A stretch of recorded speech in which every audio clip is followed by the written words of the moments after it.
Welcome to the Michael Shermer Show. This episode is brought to you by Brilliant. Brilliant is the online learning platform that allows you to learn about interesting and important topics through a fun and interactive method of teaching that enables anyone to master almost any topic from basics to advanced in short, easy-to-follow lessons. You can check it out by going to brilliant.org/skeptic. And if you sign up there, you get a free 30-day trial subscription. And the first 200 of you get 20% off the annual plan. Let me give an example of what I'm talking about. So it's just an app on your phone or on your computer. You tap on it, you open it up, and you choose the different courses. There's hundreds of different courses. Here's one on data analysis that I picked. And one of the courses, the little tutorials, is called Visualizing Data. How should you visualize data? Well, this is part of my business. In Skeptic magazine, we're always picturing data in different forms. So it gives you different examples. Like, let's say you're advising Starbucks, it says here, on where to open stores. So they give you like a pie chart of where different stores are located. Kind of hard to see. It looks like California is the bigger one. Maybe the bar chart. Oh, yeah. The bar chart is far more visually striking than the pie chart. So check it out. Go to brilliant.org/skeptic to get your free 30-day trial. The first 200 of you will get 20% off your annual plan.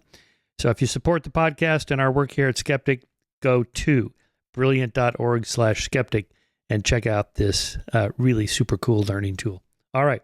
Thanks for listening. And here's our podcast guest. All right. I'm going to start off by asking you the question you asked. I think it's right at the start of your intro chapter of what was the best day of your life, Holly? You answer the question. And what? I should be ready for this, given that I have this question. It's amazing that I haven't thought that I would get that question. Given that I start my book with that. Yeah. Multiple bests. You can have multiple bests. Yeah. I'll try to answer this. So I think for me, and it's a day where I made a huge change. I left one place to go to another place. And I knew that it was going to be a big change in where my life will take me, who I will spend my life with. And so I think back to that. I knew it at the time that this was significant. And it ended up, of course, in retrospect, you can think about these things, rationalize them away. But I think it was, I was right. That was kind of a day that would make the days after it much better. And so I think that that does relate so much. It doesn't relate so much to the example in the book, which we can go back in a second. But I do think it relates to dishabituation because basically, I was living one sort of life. And then I made a change, and I changed where I was. I changed who I was interacting with on a daily basis. So now I had to dishabituate. And it was quite exciting when I got off the plane to start this new life. It was exciting because everything was like new and the future was so open, right? And so everything seemed different and exciting. And I think, when this happens, your brain is ready to take in all the new information, right? Because when you're living the same life again and again and again in the same place, interacting with the same people, you kind of dishabituate, right? You don't notice what is around you so much. But I think the reason we ask that question in the book is a little bit different because maybe if you could tell me what your best day is, and maybe hopefully that would be a good example for the point that we're trying to make. I'm surprised you didn't say, the day I got married or had my kids or got my PhD. You're speaking of very generalities. I went from one place to another. Where'd you go? Where were you? Why? Or I was hanging out with somebody. You mean you were dating somebody and then you started dating somebody? What do you mean? Yeah, I was in, I guess I don't want to go into too much detail, but I happened to be in California, but I was supposed to go on, I had like a next job already ready for me and all that. and I changed the course of everything and took a job somewhere else, which then led to everything that came from that point on.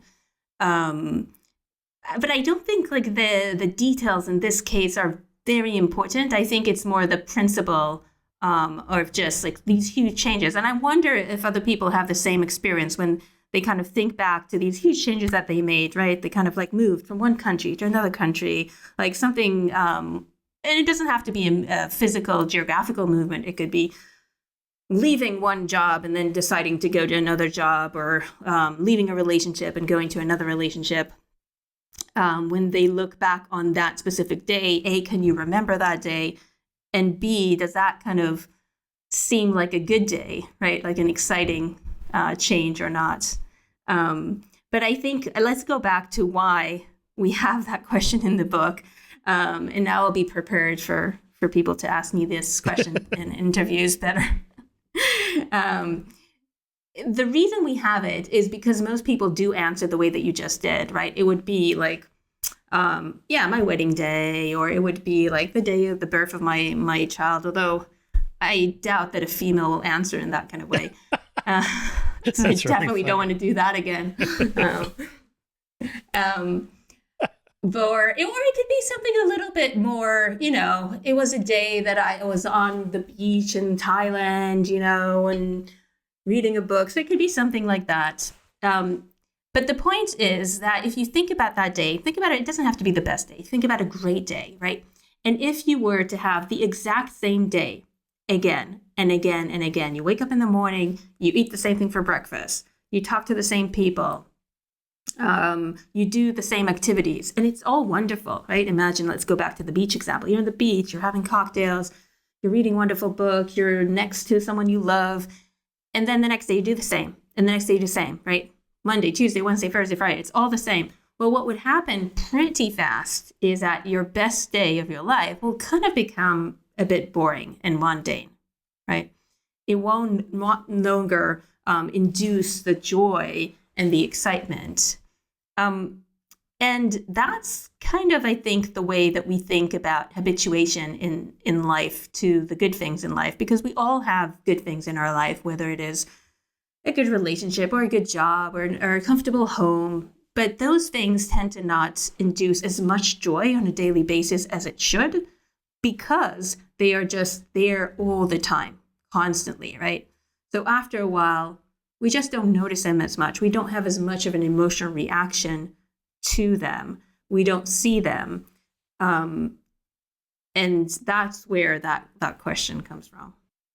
I guess I would answer the question in one of two ways, that there are events that happen in your life that you don't know that they're important until later. That is, when the consequences play out, and the event that happened, the person you met or the mentor, or you went left instead of right, or you zigged instead of zagged, you took this class instead of that class, or you got that job instead of this job, or you went to a party or you didn't. And then that nudges you down a different pathway. Just think of the Borges' Garden of Forking Paths. And you don't know until you're way down the path. It's like, oh my God, this is my new life. I have this new career. I got married this person instead of that person, whatever it is. I live in this place instead of that place. But you may not have known at the time, years ago, when you went left instead of right, that was really going to be significant. So I think there's two different great days. There's the day when whatever it is that happened was truly joyful or incredible or just great. And it was at the moment. But then there's the other ones that you don't know that it's important until much later. And I think most of life is like that. It's more the latter. That it's probably are the most significant in terms of how lives turn out, why you ended up where you did, or who you're with, or whatever. And and I liked the habituation stuff is important. We'll get into that in a second. But I was just thinking about, you have the example from Casablanca, one of my favorite movies. We'll always have whatever it was, Paris. No, mm-hmm. Yeah, we'll always have Paris. Yeah, sorry, I like spaced out on that because I was also thinking of that Billy Crystal movie. But yeah, so let's say you have a short-term romance, the best sex you ever had, just incredible, and this is imprinted on your brain. But had you married that person and you had that same sex over and over and over for 30 years, it's probably not going to be the same intensity or memorable experience as it was the first time, where it's never repeated. So, and it's not that one is any better than the other. It's just what you're talking about. You're either habituated to it or you're not. And that changes everything. So I think there's not one right answer to the question, not to mention the different specifics, multiple bests, your marriage, your kid, your job, your PhD, whatever it is. I think. Yeah. So I think one of the points we make is that when you look back to, maybe you say, relationships, it's often the case that actually those brief relationships are the ones that, when you kind of look back on, they seem to have the pixie dust on it. But rather those long relationships, not so much, right? Because to those you have habituated in the past. And then, so the relationship expert, Esther Perel, actually talks about it quite a bit, about the need to get away from your relationship in order to see it with fresh eyes. And she actually did a survey, and she found, when she asked people, when are you most attracted to your partner, she got 2 answers more often than any other answers, which is, one is when I go away and then I come back, right? Because that's when you dishabituate. And the other answer, which is maybe even more interesting, is that when you see your partner in a situation that is new, that you've never seen them before, maybe they're talking to strangers, maybe they're on a stage performing, so you see them suddenly as a stranger, and that also is quite dishabituating, and then enhances attraction.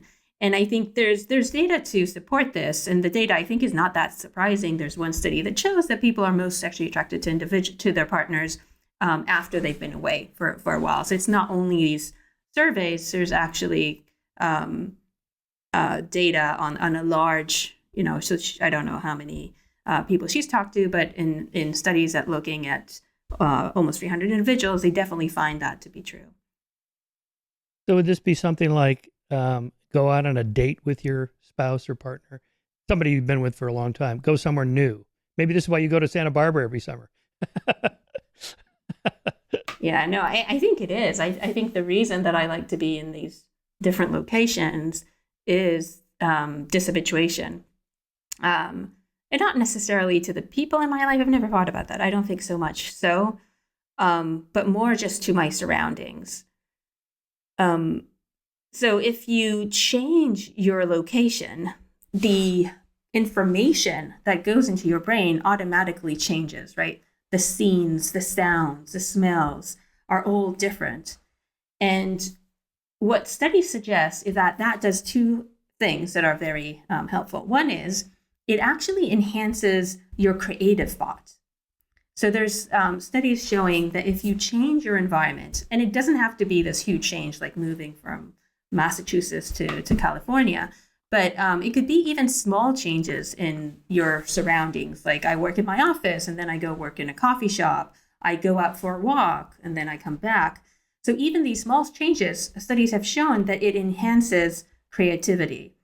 And the reason is it kind of gears the brain for change, right? It kind of changes the type of information that maybe we ponder on, and also brings in new information from outside. And the studies show that enhances creativity. Yeah, I wonder what the long-term implications will be of working at home since COVID-19 pandemic, where people they work all day. They're in their jammies all day. I mean, it's good to get out of the house and have a reason to go someplace and put on different clothes and act differently and then return later. And it's hard to say what the consequences will be. Mm-hmm. Yeah, I think what is important is to be mindful of it, because we can, even if we were working from home, we can still change our environments in small ways, but that studies find to be effective. It could be as simple as changing the room that you're in. I'm in the kitchen now. Yeah. Or just going outside for a walk or run could make changes as well. The other option is we talk at the end of the book about virtual reality, right?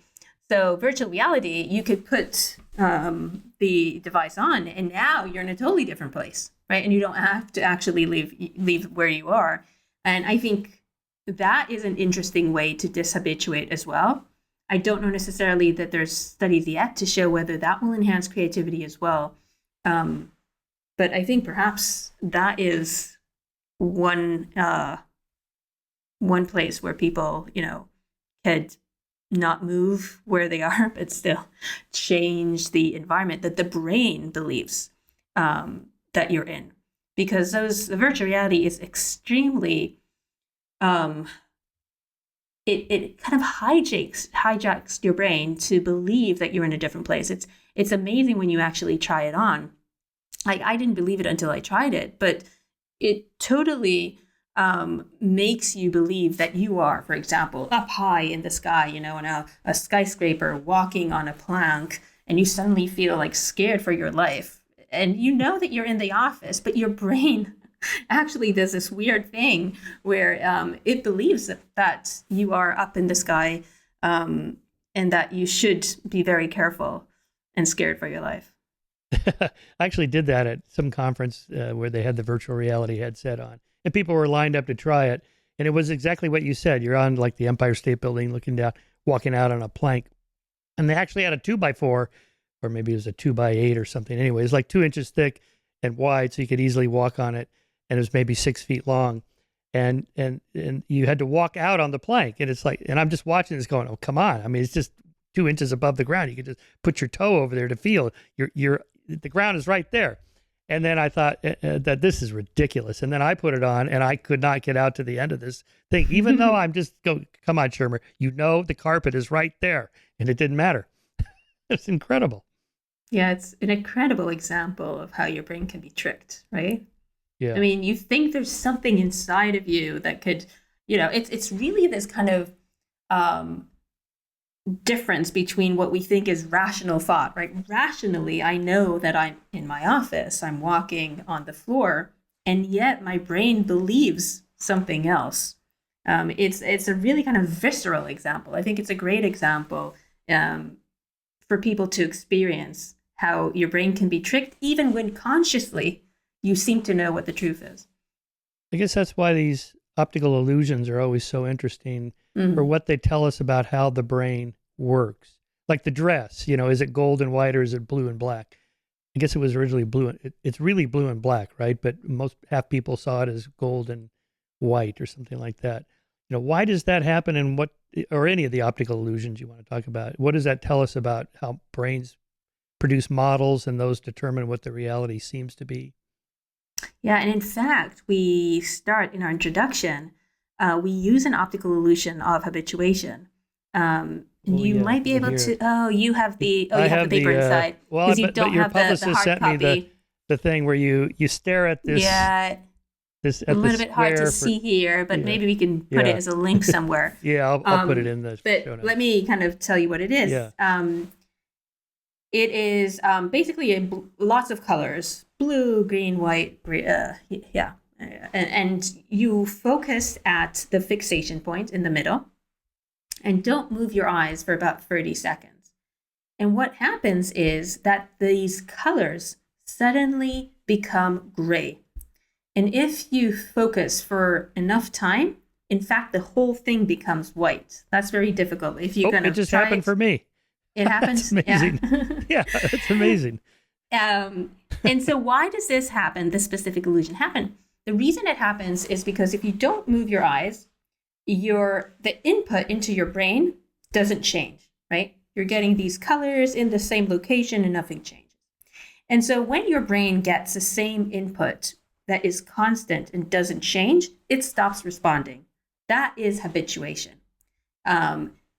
And so it stops responding, so you don't see the color anymore until you move your eyes. Now, if you're moving your eyes, now the input changes. And so now you start seeing colors again. And I think for us, it's a very strong analogy of what the whole book is about, which is when things are constant, whether they are good stuff or bad stuff, or just neutral stuff in terms of the colors, our brain just stops responding, right? And I think maybe one of the strong examples is you walk into a room full of cigarette smoke. And at first, the scent is really overwhelming. But studies show that within 20 minutes, you cannot detect the smoke any longer because your olfactory neurons simply stop responding to the scent. And the reason it does that, why does our brain does that? Because it has to have the resources to respond to things that are new and coming our way, right? So if you're in a room full of smoke and nothing's happened and you're not dead, our brain figures out, okay, it's I don't need to alert, right, anymore that the smoke is here. I can filter it out like background noise. And now you're ready to encode and react to the new things that are coming your way, whether they're good or bad. So just as we habituate to colors and just as we habituate to smoke or any other scent, we also habituate to the good and bad things in our life, whether it is a great romance or whether it is a breakup, whether it is your new job that's at first really super exciting, but also the bad stuff around us, whether it's racism or sexism or cracks in your relationship. So what's the evolutionary origin of this? Let me see if I can articulate it. You can riff on that. That there's so much information coming in through the senses. There's just no way a brain can possibly process all of that constantly all day. So the brain is really designed to just pluck out the things that are most important to it and just ignore all the rest because that's more, efficient, cognitively efficient, just to get through the day. And the purpose of life is not, a perception is not veridical perception, that is, to construct an accurate model of the world. The purpose is just to survive and flourish and get your genes into the next generation, whatever that takes. So we're probably going to miss a lot of information, and that's what habituation is. It's in other words, it's not a bug in the program, it's a feature. Right. And the habituation is, the type of habituation I just explained is mostly perceptual, right? It's what we see, it's what we smell, it's what we hear. Imagine an AC in the background. At the beginning, it's really kind of annoying, but after a while, or just traffic, you get used to it, and so you don't hear it anymore. You're filtering the background noise. It's a bit like when you're recording something, let's say for TV, right? And so you record it. At the end, the sound person says, "Oh, let me take a little segment of the sound in the room. Don't speak, just the sound in the room." Why? Because later they're going to take this background sound and they're going to subtract it from what they just filmed, because what really they're interested is listening to you talking, and we don't want the background noise, right? Because background noise is not of interest. And so our brain does a very similar thing to the sound man or sound woman. It kind of filters out the background noise, and it has to become background, right? To become background, that means it's frequent, it's constant. So there's perceptual habituation. There's also emotional habituation. So the emotional habituation is the fact that things that are at first great become less great over time, and things that are really bad and we are very sad about or angry or irritated become less so over time. And there's the question also about how is that adaptive? And one answer is it is quite important for our mental health to be able to habituate to the bad stuff in life, right?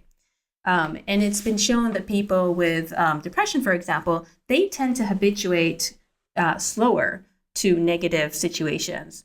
So, for example, there's a study that was conducted by Aaron Heller in the University of Miami, where he had students report how they were feeling after they got a grade, and then asked them every 45 minutes, how are you feeling? How are you feeling? How are you feeling?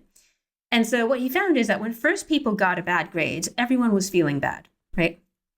But those individuals who had either history of depression or had active depression, they didn't bounce back up as fast. They continued feeling bad for quite a few hours after that.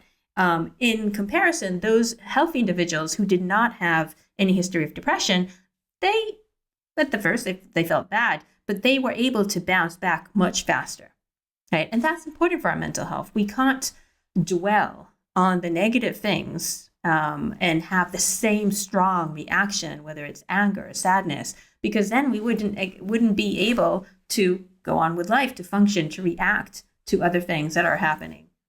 So And I think, depression maybe yeah. has an adaptive purpose to it, at least moderate depression, to get you to change or alter your behavior or do something different.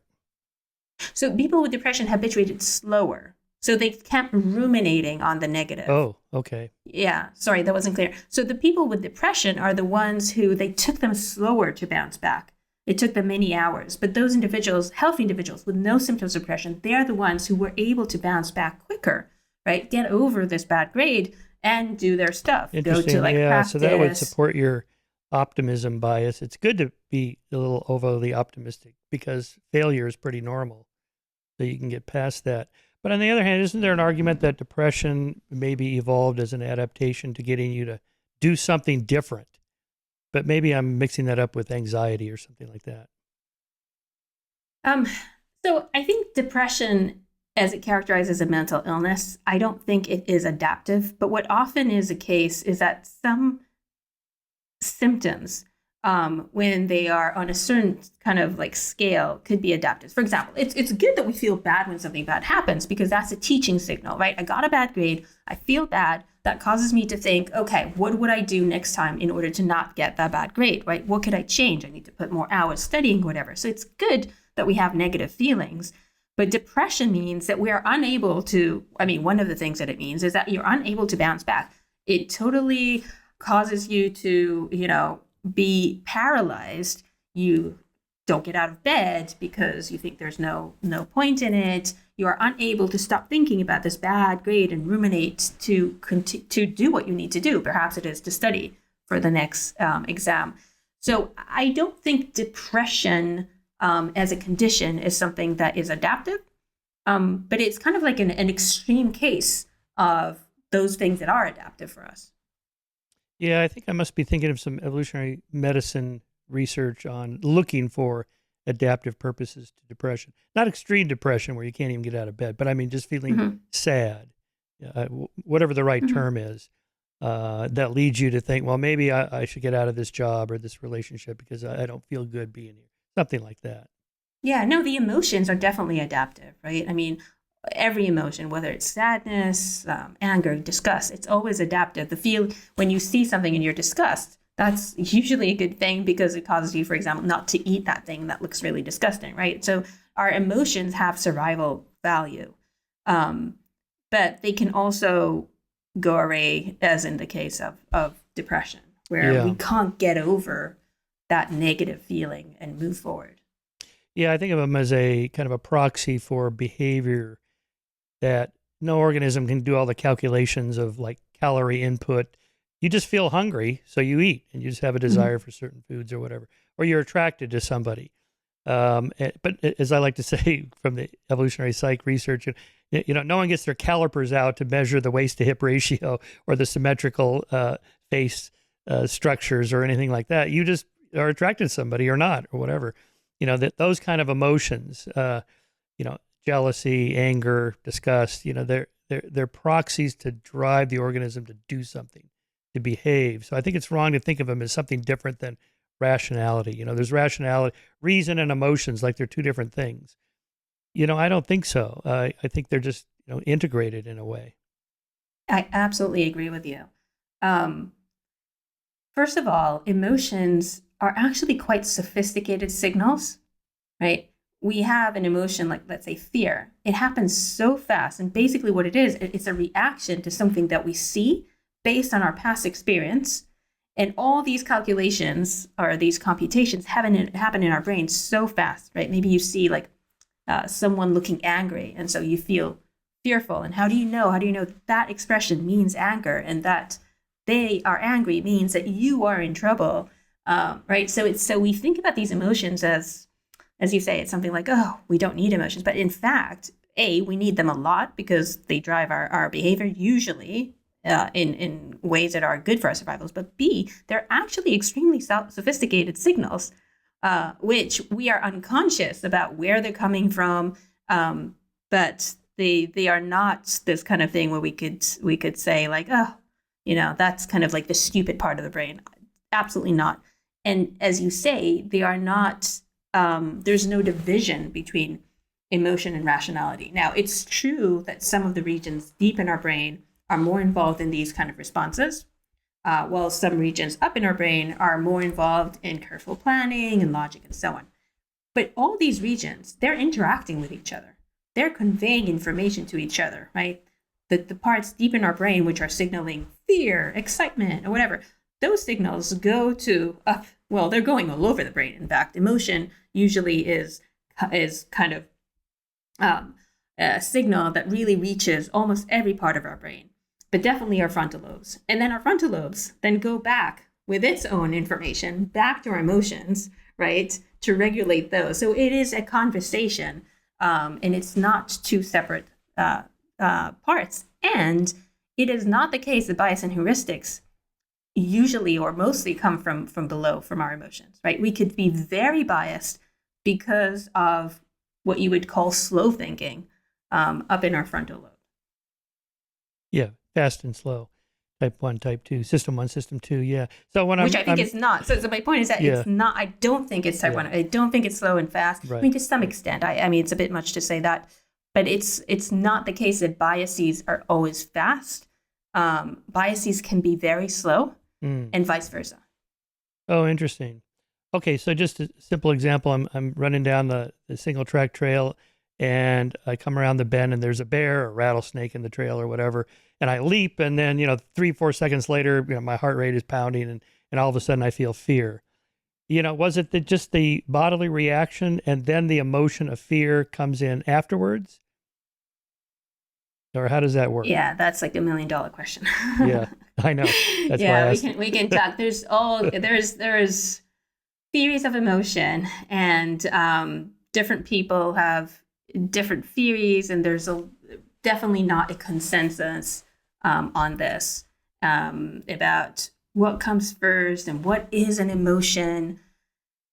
So yeah, I don't think I can give you an answer to what necessarily comes first, because we don't really 100% know the answer to that. And there's also theories that suggest it matters what type of emotion it is. Some people say, basic emotions. So basic emotion is sadness, fear, joy, are different from these higher emotions, which are things like guilt, right, remorse, things like that. Yeah. Okay. So I was thinking of Ibisfeld's original research on emotions, universality of emotions, picking up from Darwin. But then that kind of died for a while until Paul Ekman picked it up again in the late 80s, early 90s. And that was pretty controversial. Then that became pretty accepted, that there are universal emotions. These are evolved, a suite of things in the, it comes bundled with the species. And then what's her name? Lisa Barrett, I think, her book challenges that. Yeah, Feldman Barrett. Mm-hmm. I liked the book, but I really thought she was reaching to find cultural differences. And again, this is part of this blank slate versus, genetic behavior genetics and all that nature nurture stuff. It's got to be both, obviously. But okay, anyway, I'm just sort of riffing here. Let me ask you, how come pain doesn't habituate? People with chronic pain, why don't they just stop feeling it? Yeah. Okay. So first of all, pain does habituate to some extent.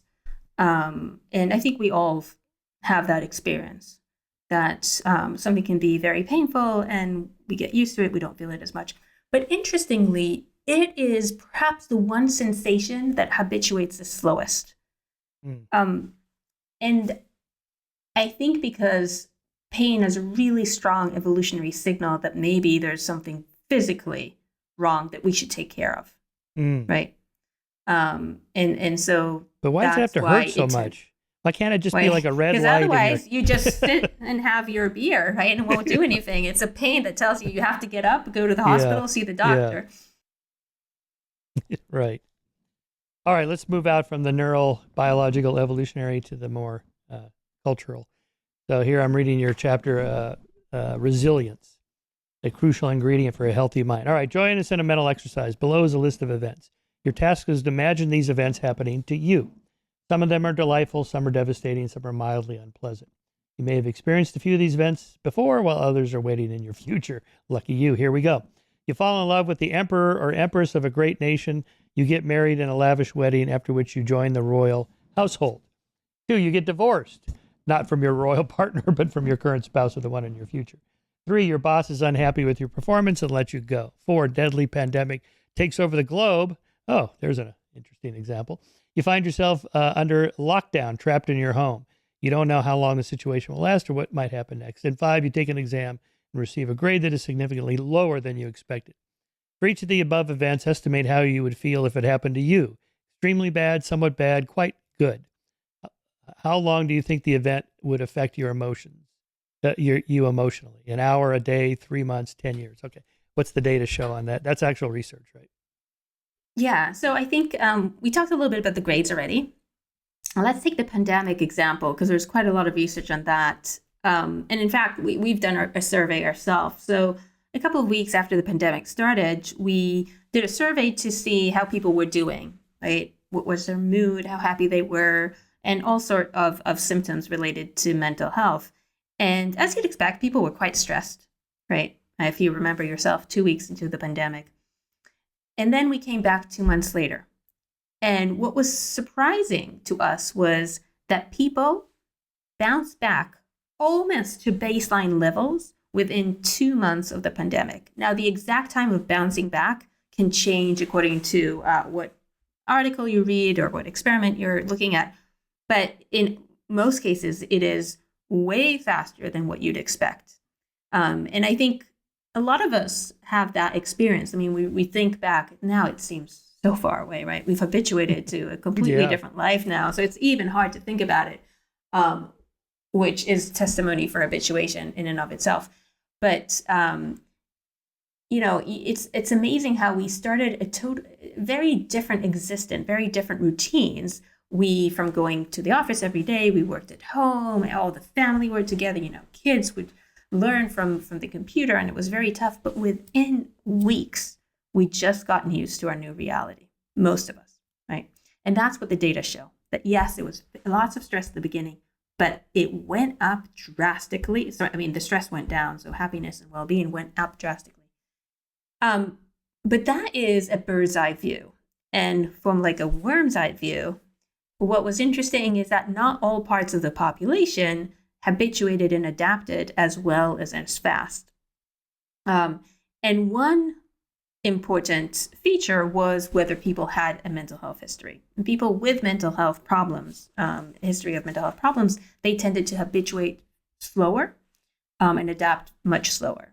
So they were at much more risk from this new reality that they had to get used to, while those without a history, they tended to get used to the reality much faster. And I think almost every condition that you look at, any mental health condition, there is a problem of habituation and adaptation. The problems differ according to condition, but you find that as something that you see in almost every condition, which is fascinating. So it really talks about this kind of evolutionary importance and the survival importance of adaptation and habituation for humans. But in the case of the COVID-19 pandemic lockdown, wouldn't it matter what your job was? People in the service industry, they were hit really hard because they lost their income. Whereas people like you and I, we can tap away at our keyboards anywhere. Yeah, and of course, all this will then balance out, right? So we just talk about mental health history, but we could talk about other things that mattered, and I'll tell you what the other things mattered.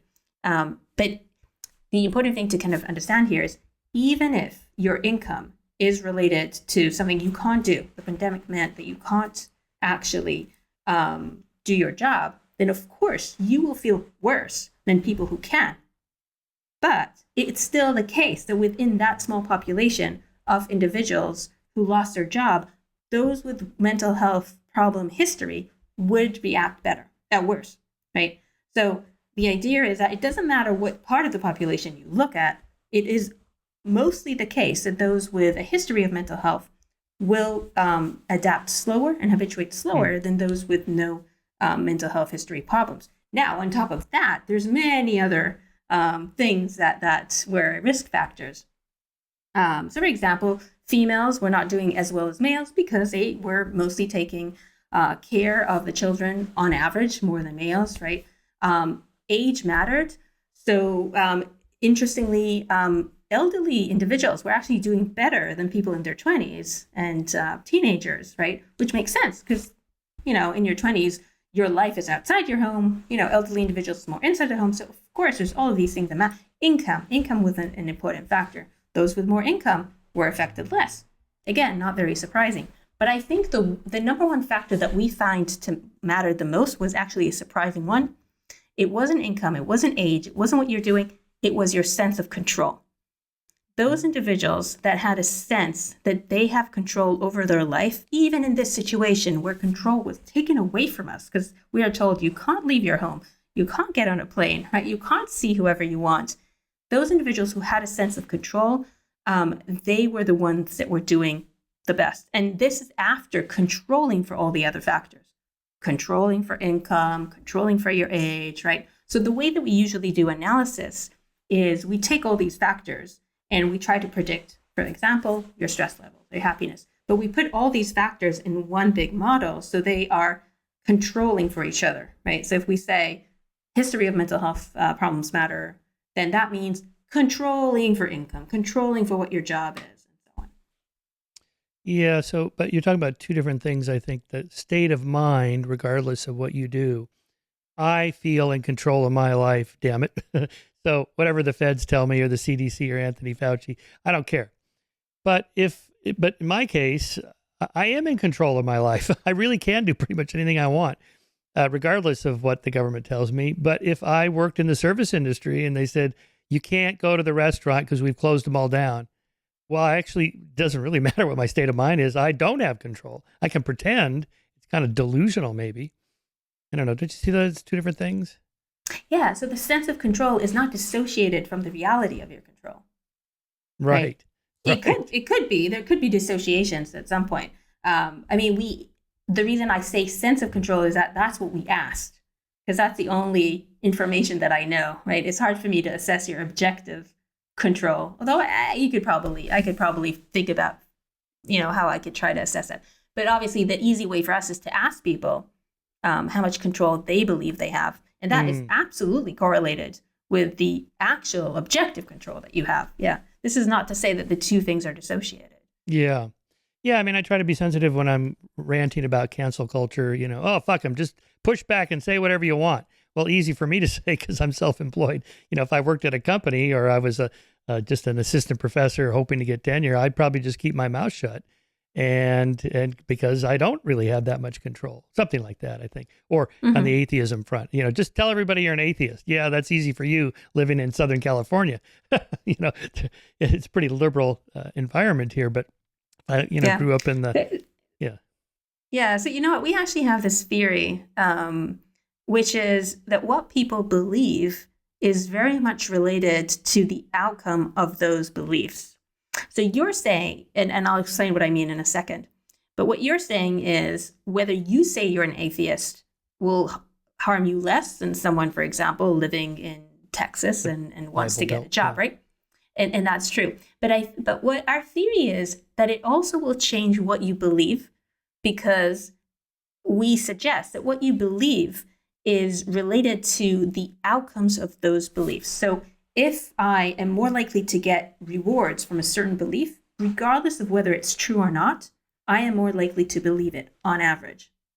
So, and that's just, one factor. So if I live in a state where I'm more likely to get a job if I am religious, I am more likely to believe in God because there's a better outcome for me than if I live in, a more liberal state where it doesn't really matter for my job outcomes, whether I believe in God or not. And so we also suggest that if you then change your location from one place to another, and the outcomes of those beliefs will change, your belief itself will change. Meaning that if you go from a state where being religious helps you to somewhere where it doesn't, not only are you less likely to say that you're religious, you're less likely to believe you are.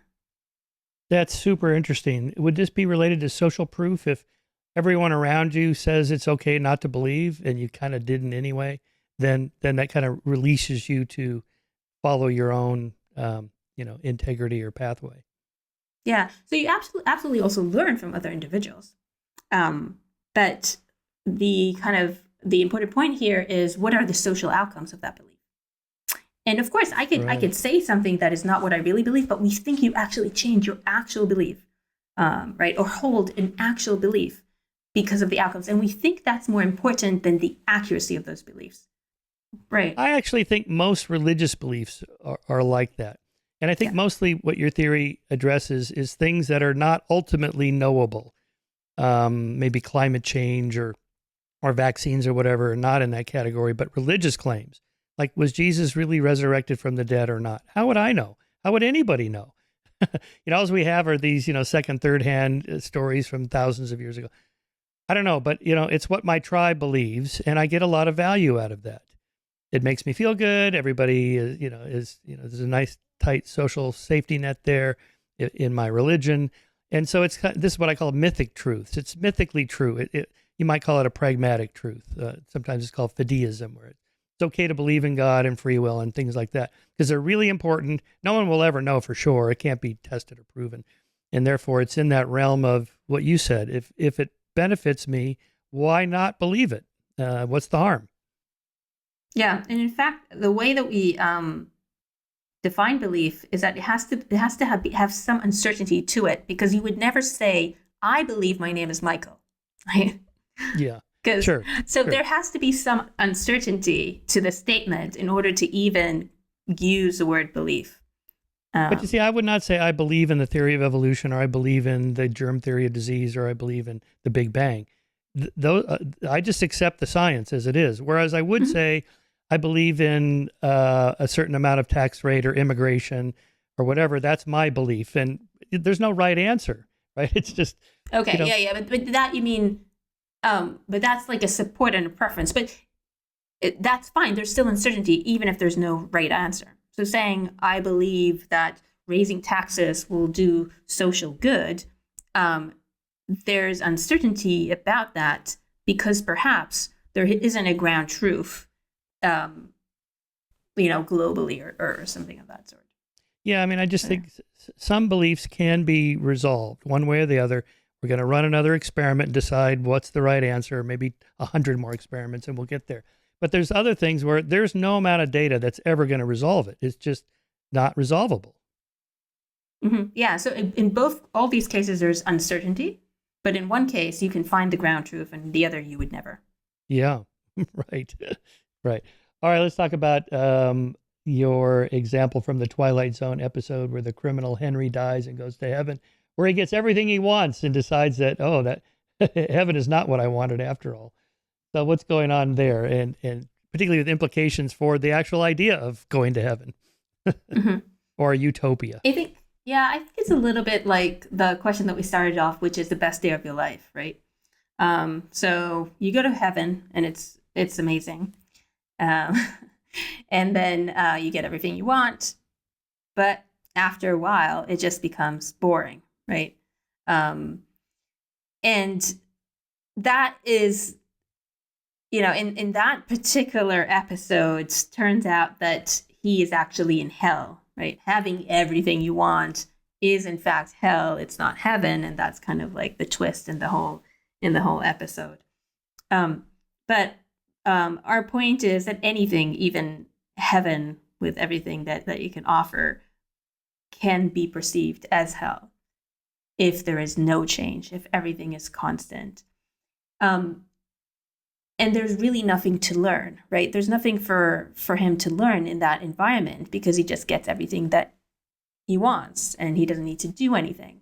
And in fact, what studies find is that people enjoy learning more so than even getting material goods like money, right? So if there's a study that shows that people are quite happy, they play a game and they get money, and they're quite happy with the money that they get, but they're most happy when they learn something about the game that they can use in the future. It's the learning that brings them the most joy.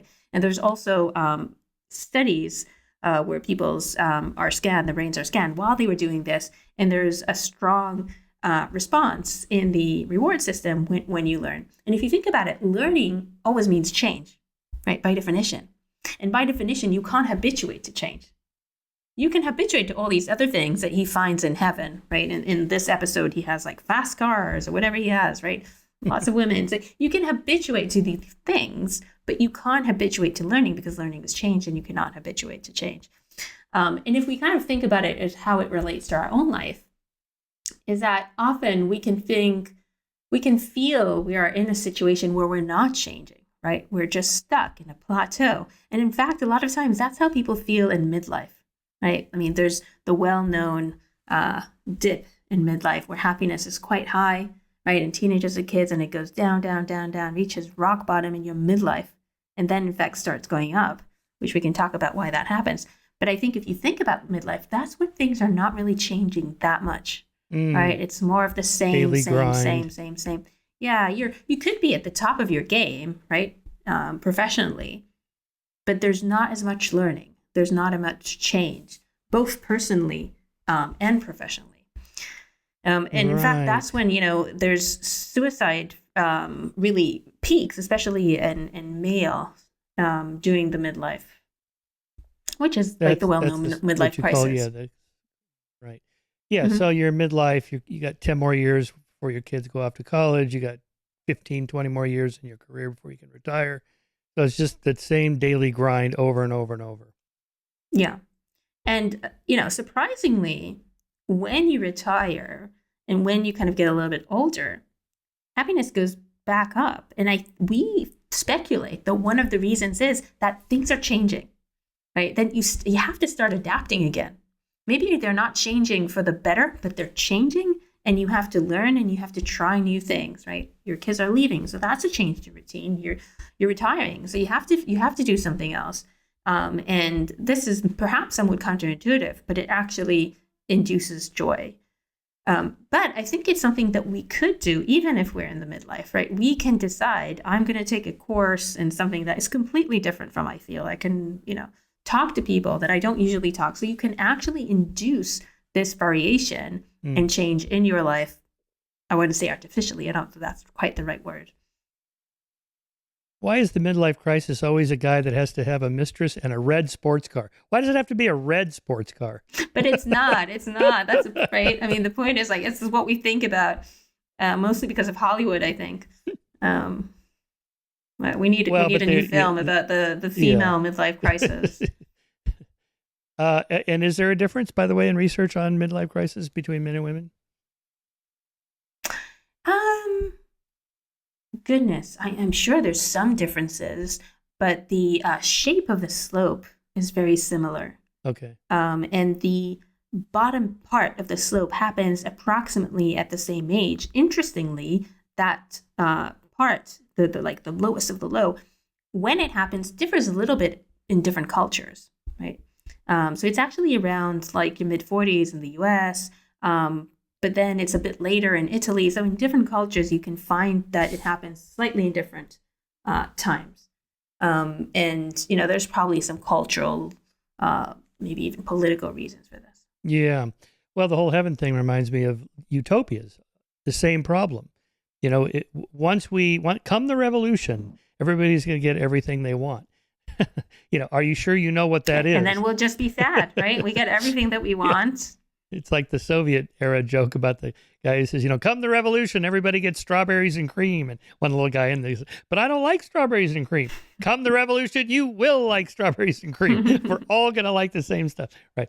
This is the flaw. But that actually is an important point. The fact that you will like the strawberries and cream. And it goes into something else in the book that we talk about how you learn to settle, right? It's part of the habituation that strawberries and cream is like a good example. But, if you have a negative situation, things that are not good for you, but you learn to have them not affect you as much, right? And that, on one hand, is good, right? Because we maintain our mental health. But on the other hand, it means that you might not try to change those things, right? Is this touching on this hedonic treadmill where, if I have this amount of income and this size house and this kind of car or whatever, I'm going to be happy when I get there, and they never are. They always want more. Yeah, so it's true for the good things, but it's also true for the bad things, right? So if there's, maybe like inefficiencies at work or colleagues that can be annoying, and you just adapt to them, right? And so they don't impact you as much because you got used to them, and that's a good thing. But it's also a bad thing because then you're not driven to change, right? In the way, like, there's a sort of analogy. Let's say there's AC in the background, and it actually has a negative effect on you. It can cause stress and anxiety. It causes you not to be able to focus, but you don't realize that it has this effect because it's constant. It's always there until someone turns it off, and then suddenly it's quiet, and you go, "Whew, I feel so much better. I didn't realize that this noise in the background was hurting me so much until I finally turned it off," right?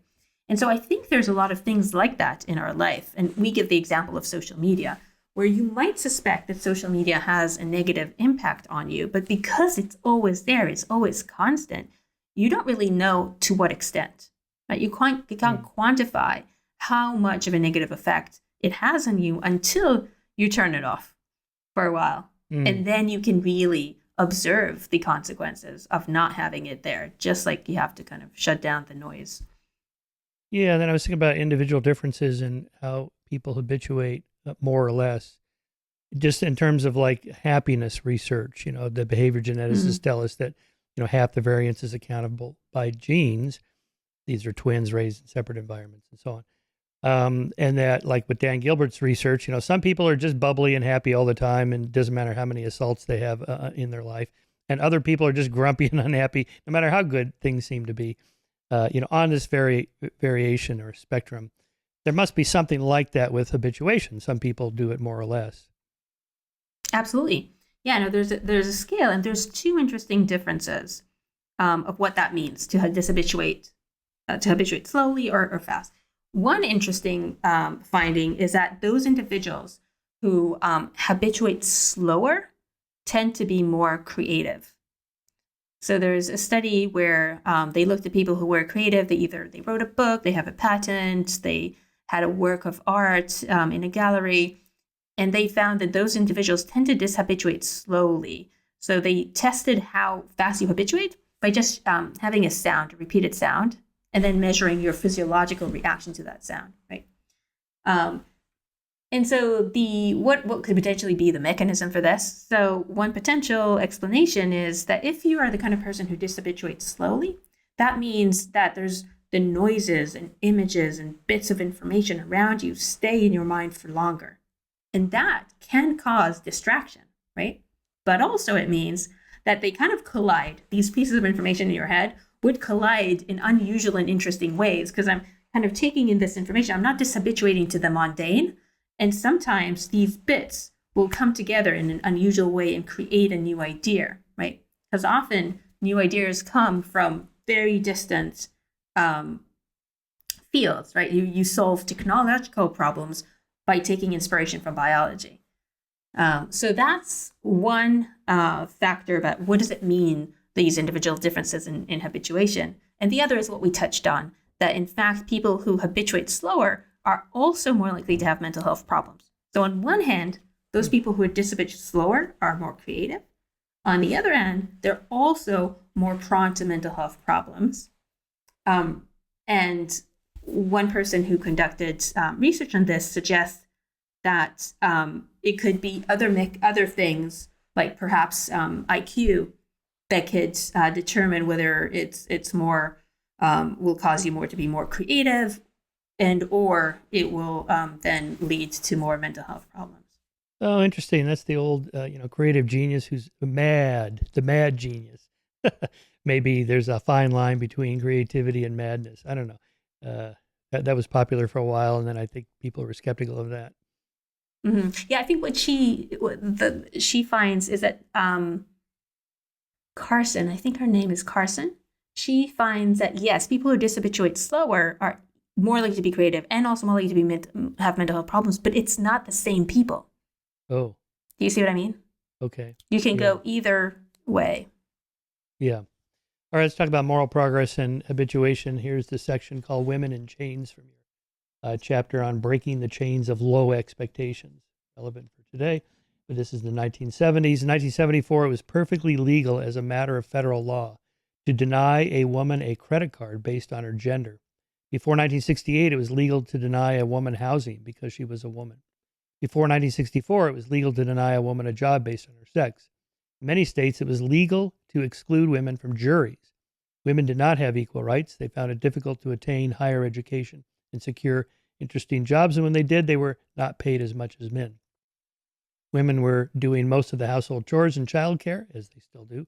Yet the data show in the 1950s and 60s, women were as happy as men. When women were asked how happy they were on a scale ranging from very happy to not too happy, the ratings were equal to those of men. And some studies suggest that women were even happier than men. See, just go back to the kitchen, you'll be happy. Okay, what's the take home with this research?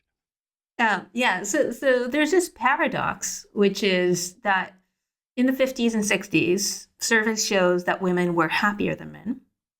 And then as women were actually getting more rights and equality was greater, women were becoming less happy. So then slowly they were becoming less happy than men were.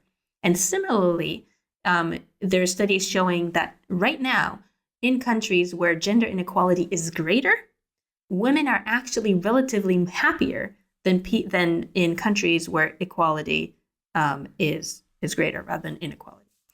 So that, of course, is surprising, right?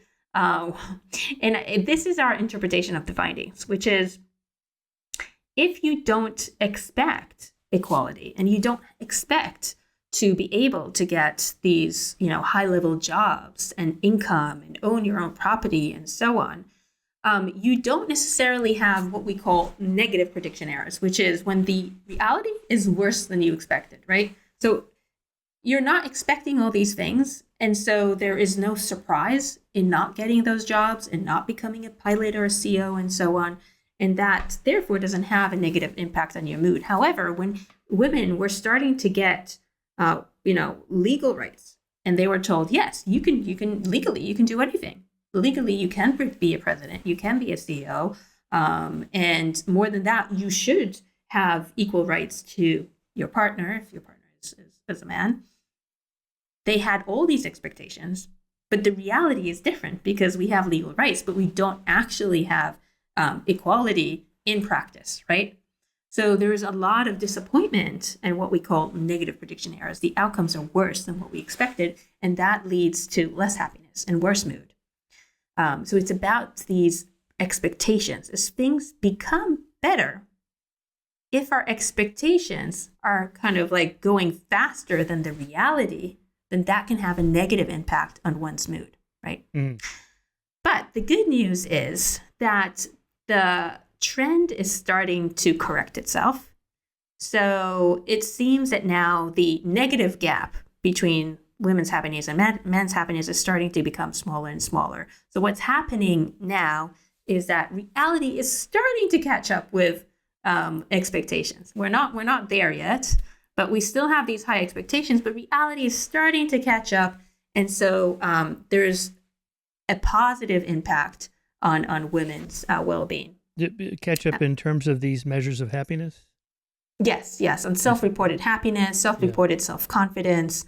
And, I think the takeaway here is that sometimes progress can cause you to be unhappy. It can have a negative impact on your well-being, but that's not a reason not to go ahead with the progress, right? And and it actually goes back to what we talked about, emotion.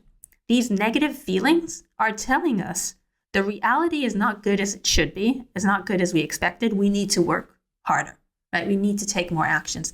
And hopefully, eventually, you will change reality so that it is corresponding to your expectation and predictions, and you will then restore your well-being. I remember that story about Margaret Thatcher, when she was prime minister, would not have been able to get a mortgage without signature of her husband. Like, what? That's just crazy. That is crazy. Okay, I think you're right on your interpretation of that. Here's my larger critique of the whole enterprise. Happiness is the wrong metric. Absolutely. It shouldn't be our job to make people happy. I mean, as a society, it's to let people fulfill their purpose and meaning in life, whatever that is. Maybe happiness is part of it, who knows? But often people do things that don't make them happy. It's not fun to do a lot of things. Most of the things we find that bring us great meaning don't make us happy. It makes us feel like we did something purposeful and meaningful. And often that means doing something really difficult, challenging, painful, uncomfortable, and so on. And that's the metric that we should be aiming for. Give people the freedom to do whatever it is they want to do, even if it makes them less happy, fine, whatever. Anyway, that's kind of my general critique of the happiness literature in general. It's the wrong metric or the wrong word. And absolutely. Maybe. Yeah. And in fact, this is exactly what we talk about in our chapter about variety, when we suggest that you should diversify your life. And we say, well, we think there's 3 ingredients to a good life. And a good life is not a happy life. It's a good life. One is happiness, and happiness is important. The second is meaning and purpose, right? And sometimes they two go hand in hand, and sometimes they don't. But there's also a third, often overlooked ingredient, which is variety. So often people will actually say, I would choose to do this simply because it will then generate more variety, a richer psychological life, even if it doesn't enhance purpose, even if it doesn't enhance happiness. So those are the 3 ingredients. And there's interesting kind of relationships between them as well. We suggested, for example, and we talked about this a little bit, if you have more variety, it can actually dishabituate you, which could actually cause more happiness. And it could also cause you to have a greater sense of meaning. I think even a sense of meaning and purpose can habituate. Like imagine you have a very meaningful job. You're studying cancer, right? You're trying to find a cure for cancer, and it feels very purposeful. But I suspect that after doing it for 30 years, maybe it feels a bit less purposeful than it did in the very beginning. So even the meaning and purpose can habituate. Yeah, okay, interesting. So maybe having multiple purposes and you mix them up. This week I'm going to work on this, and next week I'm going to work on that. Or in the course of a lifetime, many different things are going to come up. The example I use is being a caretaker for 2 of my 4 parents. I had step-parents. It wasn't fun at all. It didn't make me happy doing it, driving my dad around all these doctors and so on. But I felt like a better person for doing it. And, and most people say the same thing. And when I'm working out or a hard bike ride, well, I'm not happy doing it. It's not fun. I'm suffering most of the time. But I feel much better afterwards. And, so there's the time horizon. There's short term. Like it's really fun. I'm happy having drinks and dinner with my friends. But, a couple hours later, the next morning, well, okay, that's gone. That happened. Versus long term, like having long-term relationships or goals or meaningful work or something like that. And it's not that my job makes me happy. It's just that it makes me more fulfilled, I guess. It's a different thing than dinner with friends. And then the third element was, is it about you or is it about something else, somebody else or some other larger purpose, or working for a nonprofit or political cause or something like that? Take it out of your own ego. Yeah, they're all important aspects. I don't know how we can dissociate ourselves from anything really. I think at the end of the day, it always comes back to us in some ways. But I mean, I do agree that some things can be only us versus it could be, well, we're doing things for other people. It comes back to us, right? It makes us feel like meaning and happiness. Yeah, for sure. Yeah, so it's obviously got to be both. Okay, then another thing from your book I wanted to talk about was this illusory truth effect, in which you have these statements in which you are to respond true or false. The People's Republic of China was founded in 1947. The Louvre in Paris is the largest museum in the world. Cairo, Egypt has a larger population than Chicago, Illinois. The thigh bone is the longest bone in the human body. In the United States, divorced people outnumber those who are widowed. And lithium is the lightest of all metals. Okay, how the hell would I know any of those? How would anybody know those things? What's the purpose of asking people those questions? Well, thank you for not asking me what's true or not. I thought that's the next thing you're going to do. And I was like, well. Which one is true? No idea. It really doesn't matter what statement you use. But I think the principle is that anything that you hear more than once, you are much more likely to believe than something that you heard only once. That is what the illusory truth effect is. And what is astonishing about this effect, it is so easy to show those results in the lab. You know how some psychological experiments, they don't replicate. This one is just whatever you try, it replicates. It's a super strong effect. It's quite amazing how strong it is. But we've done it also as well as a gazillion people. Anything that you hear more than once, you're more likely to believe it. And the question is why, right? And that's how we come back to habituation, which is the first time that you hear a statement, you said, you had a few statements that you said that, there, our brain is trying to process it, right? So for example, I'm going to tell you that a shrimp's gut is in his head, right? And so your brain is automatically processing that. It might think about the last time that you ate shrimp. It might imagine the gut in the head, right? It's doing a lot of processing. Now, we'll wait a few minutes and then I'll tell you again, a shrimp's gut is in its head. Your brain is not going to have to process it as much. It already did the processing. It just accepts, right? It doesn't stop to think. There's no surprise signal in your brain. It just accepts it. And that then leads to the conclusion, unconscious, which is it's more likely to be true.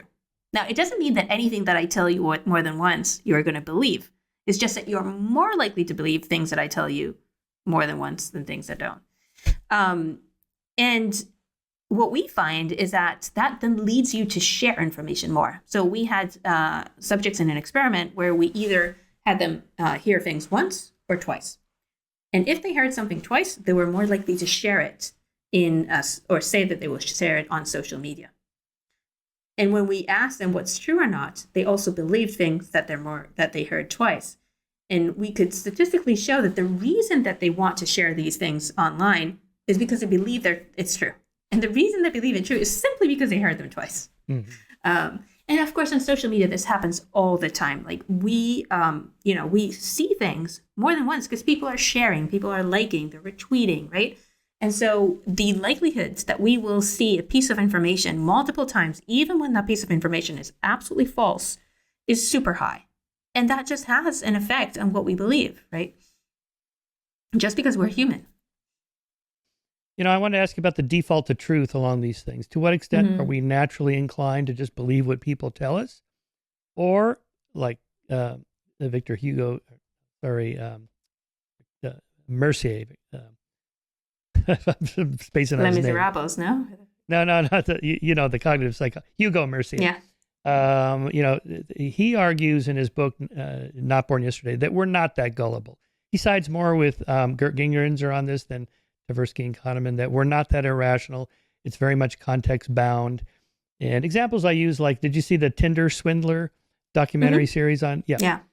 So it makes these women look pretty gullible. But, I got to thinking, how many women did this guy try this on who just rejected him right out? They never sent him any money. They dumped him the first, second date, whatever.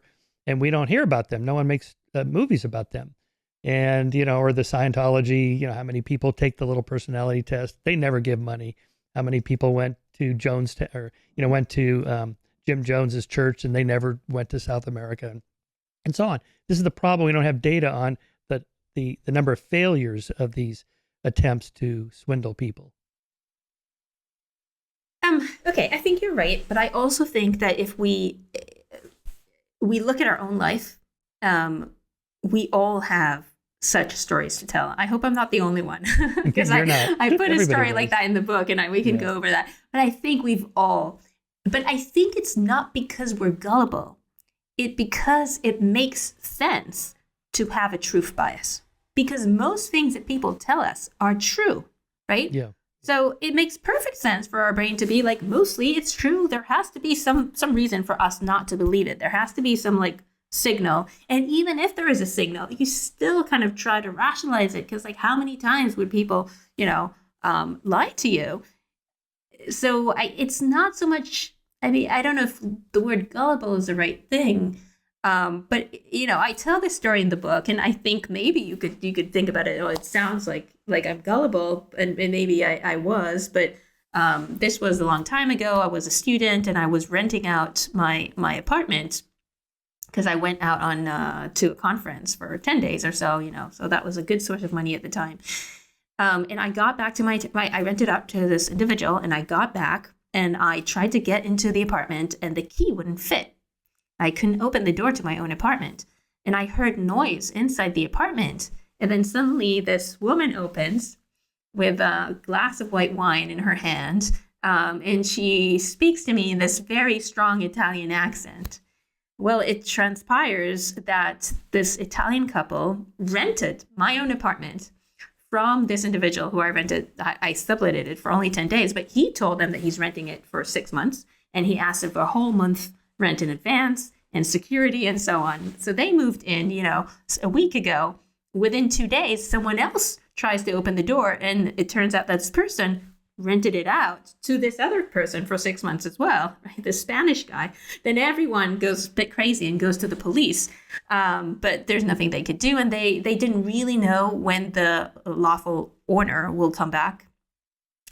So they knew that someone was coming back at some point, right? And there were a lot of clues that this person was probably not genuine and not an honest person, which I just overlooked. For example, he didn't come to see the apartment. He said, when I said like the shower's not working well, he said, "Oh, I don't really shower. I'm just going to use it a few hours a day in between meetings in the city." And then he wanted to give me the money in a dark alley. Like looking back, it's like, yeah, it's a bit gullible maybe. But that's not where your brain goes, right? So I think we all probably have an episode like that, right? Where we're duped. Oh, I like the story, and it's not that unusual at all. I think, how would you have known otherwise, and how much time does anyone have to fact check stories people tell you? Like some guys tell, he was in the special forces, guy I met. And he was like, and by the way, he used to play tennis with Jimmy Connors, and he's a grandmaster in chess. I'm like, okay. 3 and you're out, as far as I'm concerned. Those are, but I don't have time to check these things. Who does, right? So I just, so what's the number, right? How many times is your close friend, your partner or spouse or your boss or whatever lies to you? Will you catch them before you go, that's it, I'm never going to trust this person again? What's the number?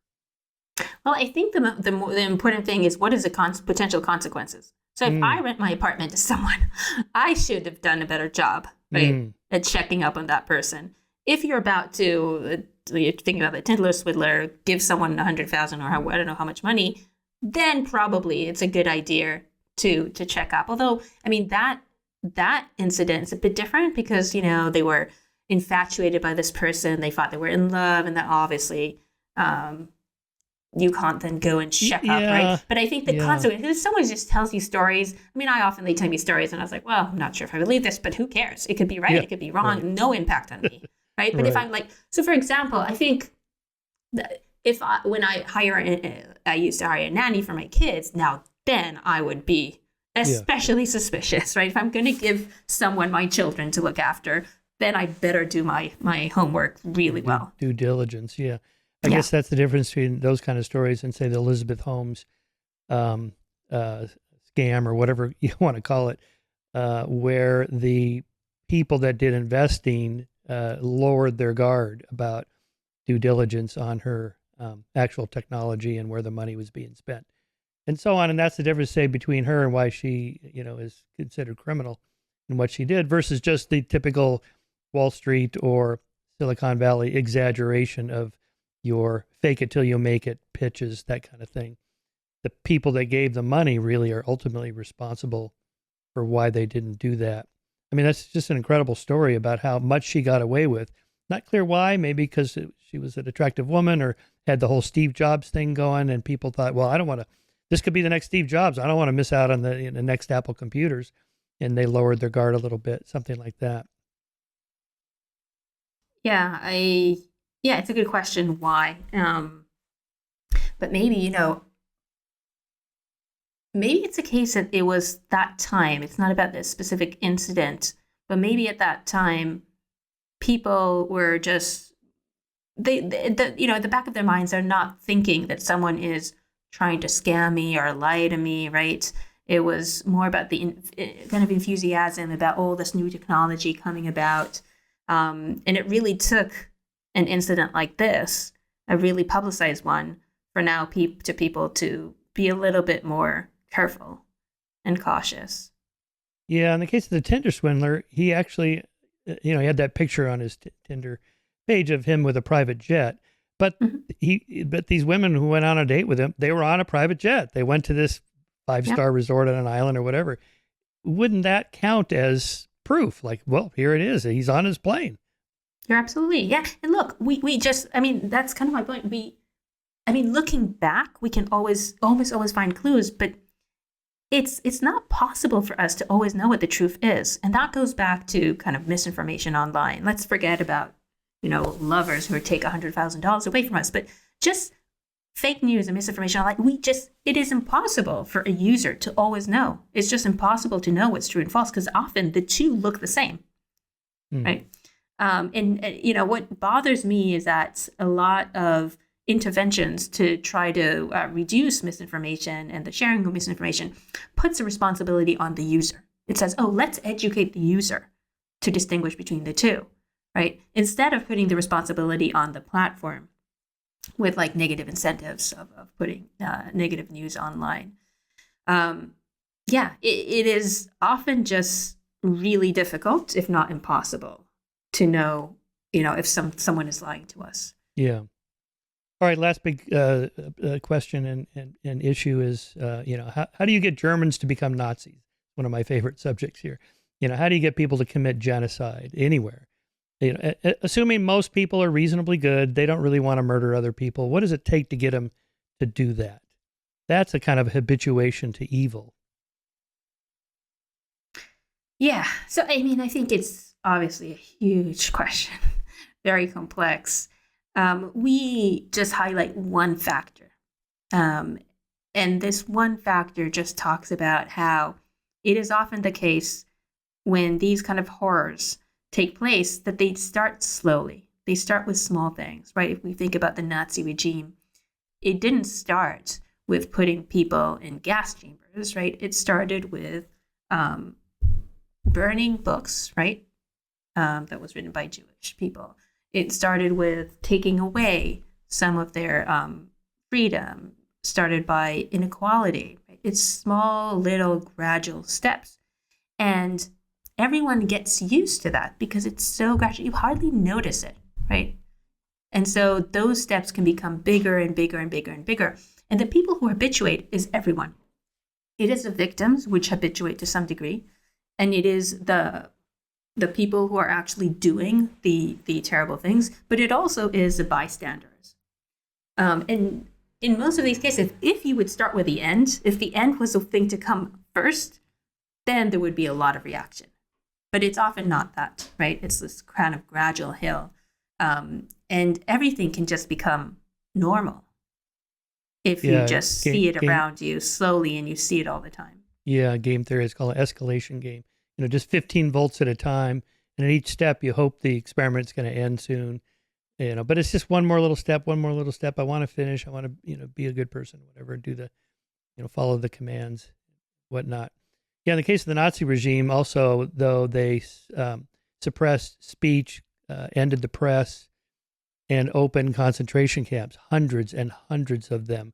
And you could see your neighbors being taken away who said something, or journalists who tried to write something, who were sent off to Dachau or whatever.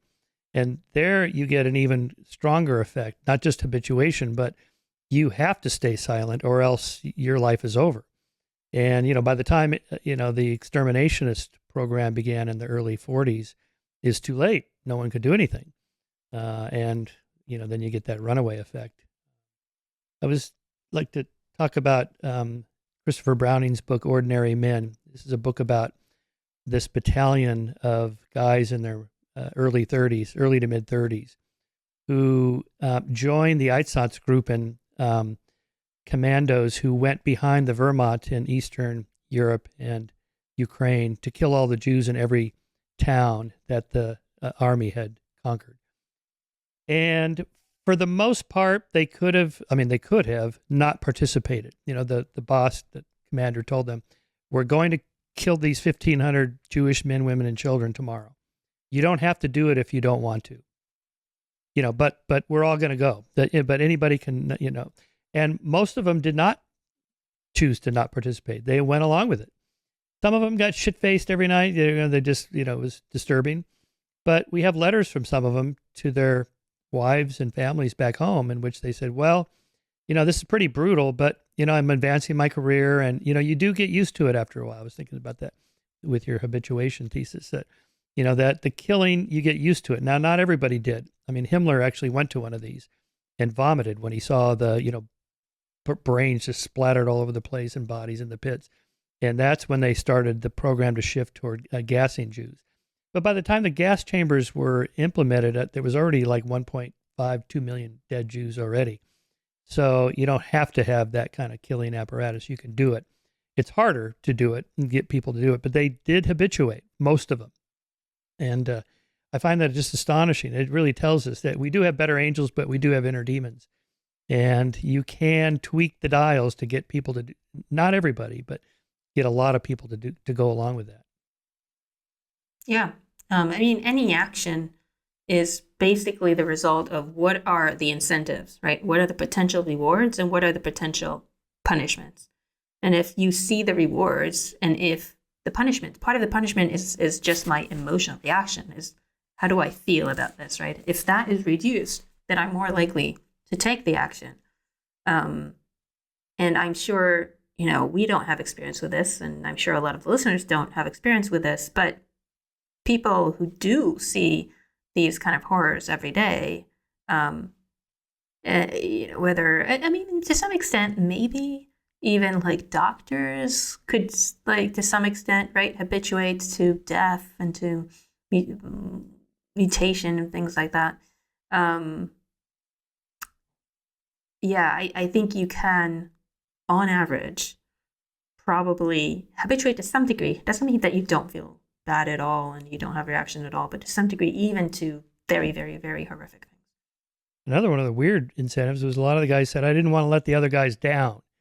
And they were afraid of being thought of as weak, that, you just feel bad for these people. You're weak. And they, that's a pretty weird one. But, I can see that with guys, it's very competitive and status driven and testosterone and all that stuff. And it's like, I don't want to let the guys down. And they're all doing it, so I guess I'll go along with it. Then you get that pluralistic ignorance, or the spiral of silence, where everybody thinks everybody else is okay with this, even though most of them are not, like the college drinking experiment with the classic research on that, most college students say they're not into binge drinking, but they think everybody else is into binge drinking. Mm-hmm. And if it just came out that none of them like it, then maybe that would put an end to it. Yeah. Social incentives are huge in driving human behavior. We're social creatures, and we care a lot about that. Yeah.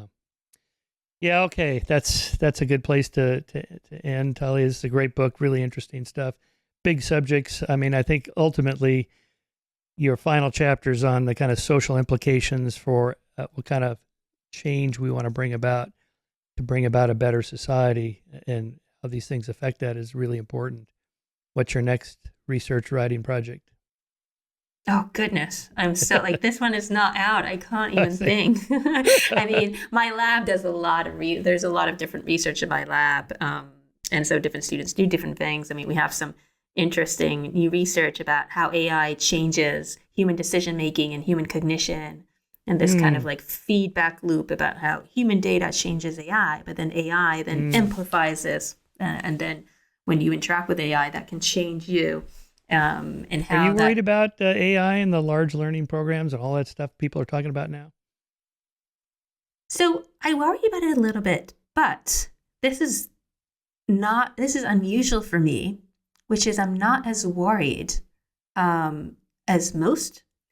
If I think back to when social media platforms came about and misinformation, I saw the moment social media platforms came out, I did not see this as a good thing, right? I thought this was. With AI, I don't have that reaction. So I'm not sure. I think, of course, it will have positive, it will have negative. I would say I'm less alarmed about AI, actually. What about social media? There's this debate that this is really this is the main causal driver of this spike in teenage depression, anxiety, suicidal ideation, cutting, and so on. Others say, no, it's not social media. It's something, it's the coddling of the of parents and so on. And what are your thoughts on that? I think it has undeniable negative effect on mental health. Social media. Yeah, absolutely. And I think the research supports it. Yes, a lot of the research is correlational by nature, but not only. There's also manipulation where, you, as we talked about, you get off social media. They take one group, take them off, the other group let go, and they see that social media does have a negative impact on people's mental health. So I think that's one huge problem. Like misinformation is another huge problem. In fact, so we have this is not quite social media, but we see that there's a relationship between the type of information that you consume online and your mental health, by which people with worse mental health tend to go online and consume more negative information. The things that they search on online tend to be more negative, and that as a result makes their symptoms worse, right? So because you have these negative thoughts and negative emotions, you go online, create searches that create more negative content, which makes your condition worse, and it's just this kind of loop that goes around and around. Do you have a recommendation to parents of what kind of rules they should impose on their children for social media? So I would try to avoid social media as long as you can completely. That will be like my number one suggestion. After that, I'm still, my kids are 8 and 10. They don't have social media yet. And it's coming. Yeah. But you know what I tried to do since the moment, because this is something that I'm really concerned about, from the moment that they were speaking or going to understand what I was saying, I put this in their heads, this idea that, there's social media is bad or being online too long, right? That this can cause these negative impacts, and kind of like gave examples. So they live in kind of this world where it really, like, I think it had an impact. So it's a good idea maybe if your kids are still in the age where you can kind of shape their beliefs to some extent, to convey that information to them early. And the idea of, and also why, right? This kind of like the idea that people would post things that are not necessarily true, but make them seem like their lives is better. So I think if we could, don't educate, but not like in a sense where it just comes out naturally in conversations, that would be my advice. But in the book, you talk about rules to use. I don't know about taking a break from social media, just take a few hours off, or get off it today and come back to it tomorrow. So it doesn't seem so draconian. Like I have to quit completely. How about just like an hour a day? Well, I mean, if for someone quitting is an hour a day, that's not good. That's like you're beyond the threshold. That's bad. Yeah. Okay. If quitting is an hour, even if it's a day, that's not where we want to be at all. Yeah, I know. I mean, I was totally not into social media, but I always thought the internet, this is going to be, like everybody, this is going to be a game changer for good. It'll unite humanity. We'll all see that we're one big tribe, and everybody can communicate with each other, and Eleanor Rigby and Father McKenzie can be friends on Facebook. No more depressing 60s songs, right? But that didn't happen. So we love the 60s songs. I know. Don't take those away. Oh, I know. It's I'm a classic rock guy. Absolutely. It's what I listen to. Do you know that isn't there research about this, that whatever music you listen to between like age 15 and early 20s is imprinted as, your favorite music for life? Have you heard that? That sounds right. Vaguely familiar, yeah. I heard it more than once, so it must be true. That's right. There we go. That's right. Illusory truth. All right, Nellie, thanks so much. I'm going to stop it there. Thanks for your work. Thanks, Michael. It's a pleasure. Let me just show the book one more time. Look again and look again. There it is. All right.